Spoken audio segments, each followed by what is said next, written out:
श्रीनाथ जी गुरु गोरखनाथ जी के चरणों में आदेश आदेश आदेश। महामाई महाकाली भैरव बाबा भगवान दत्तात्रेय जी नवनाथ 84 सिद्धों के चरणों में आदेश आदेश आदेश। अलख निरंजन हर हर महादेव।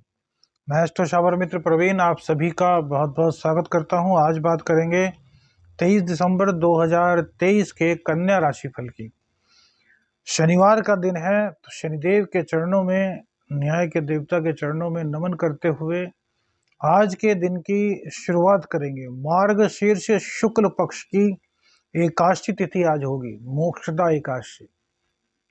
श्री हरि विष्णु भगवान का व्रत रखिए, एकादशी माता का व्रत रखिए, आपके सभी मनोरथ पूर्ण होंगे। आज के दिन चावल बिल्कुल भी नहीं खाने चाहिए।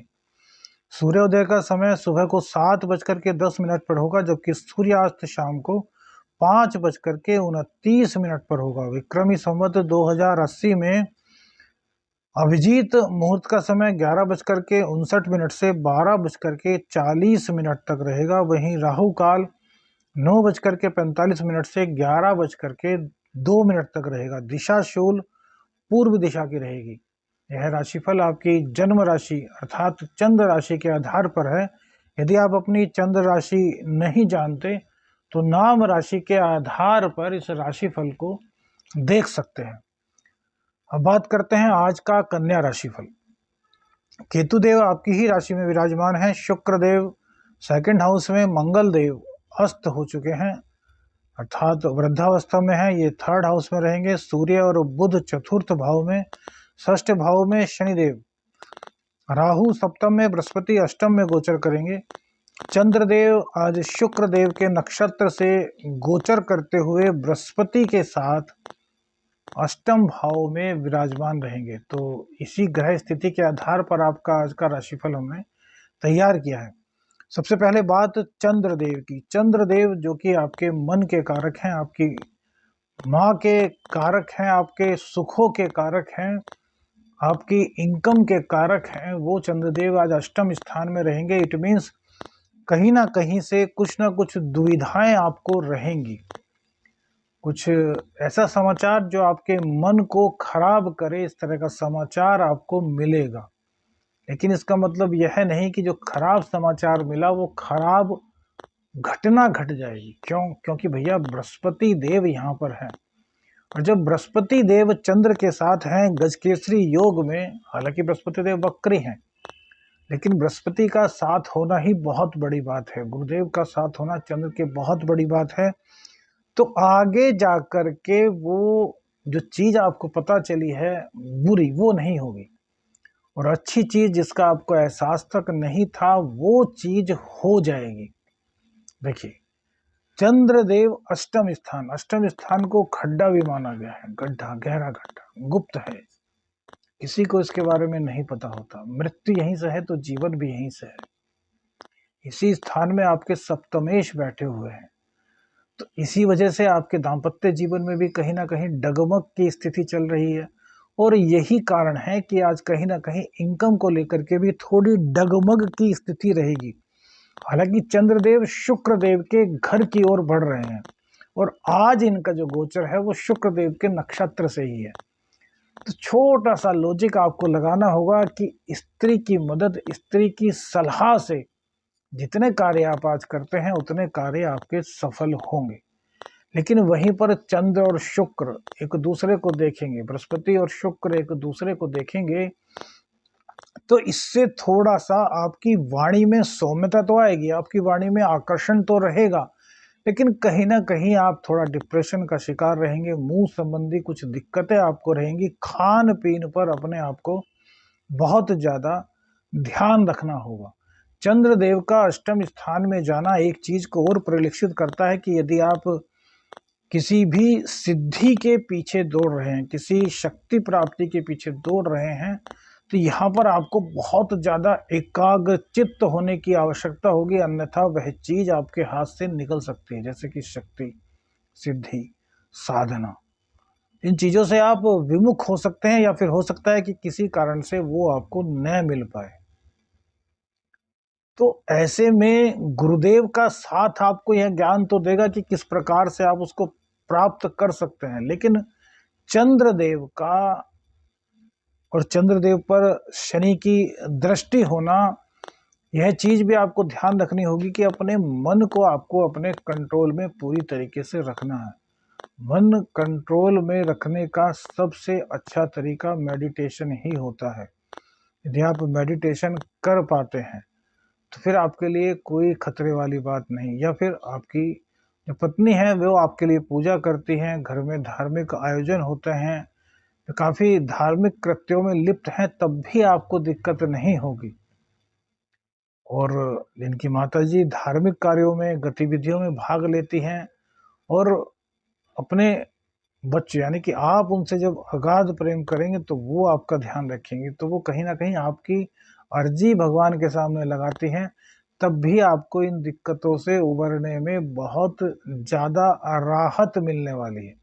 आज का गोचर थोड़ा सा खास इसलिए है क्योंकि वक्री बृहस्पति देव हैं, शुक्र के नक्षत्र से ही चंद्र का गोचर है और शुक्र देव ही चंद्रमा को देख रहे हैं। गजकेसरी योग पर शुक्र देव की दृष्टि है, तो ये आपका किसी भी हालत में बुरा तो नहीं होने देंगे, लेकिन हाँ परेशानियों में आपको रखेंगे, दुविधाओं में कहीं ना कहीं आपको रखेंगे। अचानक से धन प्राप्ति के योग की संभावना आपके आज बनती है।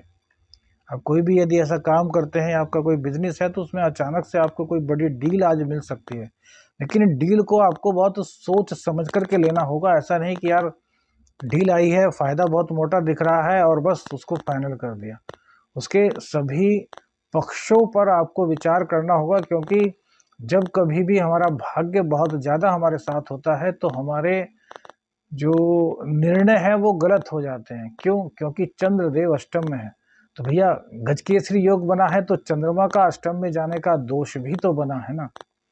तो दोनों ही चीज़ों के दोनों ही पक्षों को आपको समझाए किस प्रकार से आपको निकलना है, यह भी आपको समझाया किस प्रकार से आपको तरक्की करनी है, यह भी आपको समझाया। बात करते हैं बिजनेस की, तो बिजनेस आपका बहुत अच्छा चलने वाला है। बुधदेव वक्री होकर के अब थर्ड हाउस में गोचर करेंगे, यानी कि थर्ड हाउस की ओर बढ़ रहे हैं। सूर्यदेव के साथ हैं, तो बुधादित्य योग का निर्माण हो चुका है। तो बुधादित्य योग की परिकल्पना चतुर्थ भाव में बहुत अच्छी है, लेकिन यह कहीं ना कहीं आपके मन को अशांत करता है। क्यों? क्योंकि यहाँ पर या तो आप घर से बाहर रहेंगे, क्योंकि सूर्यदेव जहाँ पर बैठते हैं ना वहां पर थोड़ा मध्यम प्रकाश कर देते हैं। कहते हैं ना दिया तले अंधेरा, तो दिया सबको प्रकाशवान करता है लेकिन उसके नीचे अंधेरा रहता है। तो इस स्थान पर थोड़ा सा यहाँ पर सूर्य देव का यह दोष आपको देखना होगा। तो सूर्य भगवान की जितनी आराधना कर सकते हैं उतनी कीजिए। आदित्य हृदय स्तोत्र का पाठ कीजिए, ओम गृणी सूर्याय नमः मंत्र का जाप भी आप कर सकते हैं। हाँ, सूर्यदेव देखेंगे आपके 10वें हाउस को, तो यहाँ पर आपके व्यापार में बहुत अच्छी तरक्की कर रहे हैं। हालांकि खर्चों में की अधिकता भी दिखाई पड़ती है, लेकिन उससे ज़्यादा आपके आमदनी के स्रोत आज बनने वाले हैं। तो इन आमदनी के स्रोतों को और ज़्यादा बढ़ाने के लिए, राजनीति में अपना वर्चस्व बढ़ाने के लिए, सूर्यदेव को प्रसन्न करने के लिए आपको सूर्योदय से पहले उठना आवश्यक है और सूर्यदेव को अर्घ अवश्य प्रदान करें। इसके अलावा मंगल देव की दृष्टि भाग्य स्थान पर यह बहुत ही अच्छा है, और भाग्य स्थान के स्वामी का अपने ही मूल त्रिकोण राशि में धन भाव में बैठा होना यह और भी अच्छा है। तो धन की दिक्कत आपको नहीं होने वाली। जिन लोगों की कुंडली में दशाएं काफी खराब है उनकी बात तो नहीं करते, क्योंकि सबकी अपनी अपनी दशाएं हैं। और भारत की आबादी 1 अरब 1.25 अरब से ऊपर है, तो उसमें कन्या राशि वाले लोग भी कम से कम 30 लाख के करीब होंगे। एक अप्रोक्स में बता रहे हैं, समझ लीजिएगा कि भैया 30 लाख हमने बोल दिया तो होंगे, लेकिन उन 30 लाखों की अपनी अपनी अलग अलग कुंडलियां होंगी, उनकी अपनी अपनी दशाएं होंगी। जिन लोगों की दशाएं बढ़िया चल रही हैं उसके लिए गोचर बहुत अच्छा काम करेगा। जिनकी दशाएं खराब चल रही हैं वहां भी राहत प्रदान करेगा। लेकिन यदि मारक दशाएं चल रही हैं, कोई ऐसी दशा चल रही है जो कि आपको पूरी तरीके से तोड़ने वाली है, तो आपको इस गोचर का लाभ 1% 2% 5% ही दिख पाएगा, जिसको कि आप महसूस भी नहीं कर पाएंगे। लेकिन यह गोचर आपका आज के लिए राहत भरा है, इसमें किसी भी तरह की कोई भी ऐसी दिक्कत नहीं दिखाई दे रही जिसके कारण कि आपको बहुत ज़्यादा सावधान रहना पड़े। बस दाम्पत्य जीवन की दिक्कत है, हम आपको बता चुके हैं। दाम्पत्य में थोड़ी दिक्कत है तो उसको आपको संभालना है, मन को कंट्रोल करना है, गुस्से को काबू में रखना है, क्योंकि जो आपके मंगल देव है उनकी दृष्टि भाग्य स्थान पर, तो भाग्य स्थान पर होने से धर्म की तरफ तो आप अग्रसर होंगे, लेकिन चंद्रमा के अष्टम में होने के कारण आप उस कार्य को पूर्ण रूप से परिलक्षित नहीं कर पाएंगे, क्रियान्वित नहीं कर पाएंगे। तो बस उसी चीज पर आपको आगे बढ़ना है। प्रेम संबंध आपके अच्छे हैं, प्रेम संबंधों में कहीं कोई दिक्कत आज नहीं दिखाई दे रही। आपका ज्ञान, आपकी सोचने समझने की शक्ति, या फिर कहें कि इंट्यूशंस पावर के स्ट्रॉन्ग होने के चलते आपके प्रेम संबंधों में कोई दिक्कत नहीं आने वाली। जो लोग कॉम्पिटिटिव एग्जाम की तैयारी कर रहे हैं उनके लिए भी बहुत अच्छा समय है, कहीं दिक्कत नहीं। लेकिन चंद्रदेव का अष्टम स्थान में जाना तो आपके ज्ञान में तो बढ़ोतरी करेगा, लेकिन भूलने वाली चीजें होंगी, समय पर आपको वो चीज याद ना आए जिस चीज की आपने पूरी तैयारी की है। तो इसके लिए हमने आपको बताया कि शिव तांडव स्तोत्र का पाठ आपको करना है। शिव तांडव स्तोत्र का पाठ आपके सभी विकारों को दूर करेगा। और जितने भी कॉम्पिटिटिव एग्जाम देने वाले छात्र छात्रा हैं उनको आज एक ब्रह्मास्त्र प्रदान कर रहे हैं। कॉम्पिटिटिव एग्जाम हो, इंटरव्यू हो, या फिर पढ़ाई हो, आप छोटे बच्चे हैं, आप स्कूल में जाते हैं, विद्यालय में, जूनियर हाई स्कूल, जहाँ भी आप जहाँ से भी शिक्षा ग्रहण कर रहे हैं, चाहे वो मेडिकल की शिक्षा हो, इंजीनियरिंग की शिक्षा हो, किसी भी तरह की शिक्षा हो, वो उसमें आपको सफलता मिले, इसके लिए आपको कम से कम आधा घंटा रोज या 15 मिनट रोज की रोज माँ नील तारा का एक मंत्र है एंग, इस मंत्र का जाप करना है। एंग एंग एंग एंग एंग जाप करते रहिए। इसकी आपकी कंसंट्रेशन पावर, आपकी विल पावर और आपकी मेमोरी इतनी शार्प हो जाएगी कि भैया आपको खुद ही विश्वास नहीं हो पाएगा कि यार जो चीज मैं सपने में नहीं सोच सकता था कि कर पाऊंगा, वो आप बड़ी इजीली तरीके से कर पाएंगे और दूसरों को भी सिखा पाएंगे। दाम्पत्य जीवन को सुखद बनाने के लिए भैरव जी की आराधना कीजिए। बाकी सब आपकी कुंडली में आज मंगल दिखाई दे रहा है। आदेश आदेश अलख निरंजन। हर हर महादेव।